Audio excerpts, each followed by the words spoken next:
Marriage అయిన తర్వాత అత్తయ్య వాళ్ళు లేకుండా ఫస్ట్ టైం నేను మా హస్బెండ్ మాత్రం ఒక ఫంక్షన్కి వెళ్తున్నాం. మా హస్బెండ్ వాళ్ళ ఫ్రెండ్ మ్యారేజ్ అనమాట. నిన్న మ్యారేజ్ అయిపోయింది, నిన్న బైక్ పోయింది కదా, కొంచెం ఆ పనిలో తిరగడం వల్ల మ్యారేజ్కి వెళ్ళడం కుదరలే. ఇంకా ఈ రోజు రిసెప్షన్కి వెళ్దాము అని చెప్పి మార్నింగ్ ఒక గిఫ్ట్ తీసుకున్నా, అది దారిలో గిఫ్ట్ ప్యాక్ చేయించి ఇంకా రిసెప్షన్కి అయితే స్టార్ట్ అయిపోయాము.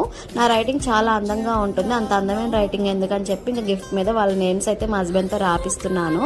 మా హస్బెండ్కి అసలు వచ్చే మూడ్ లేదు, కాకపోతే కొంచెం అక్కడికి వెళ్తే మైండ్ రిలీఫ్ అవుతుంది, వాళ్ళ ఫ్రెండ్స్ అందరూ ఉంటారు, కాసేపు సరదాగా మాట్లాడుకుంటారు అని చెప్పి ఇంకా ఒప్పించేది తను తీసుకెళ్ళి. మేము వెళ్ళేసరికి చాలా లేట్ అయిపోయింది. అప్పటికే అన్నయ్య వాళ్ళు చాలా సార్లు కాల్ చేశారు, ఇంకా మాకు లేట్ అవుతుందని చెప్పి అన్నయ్య వాళ్ళని అయితే లంచ్ చేసేయమని చెప్పాం.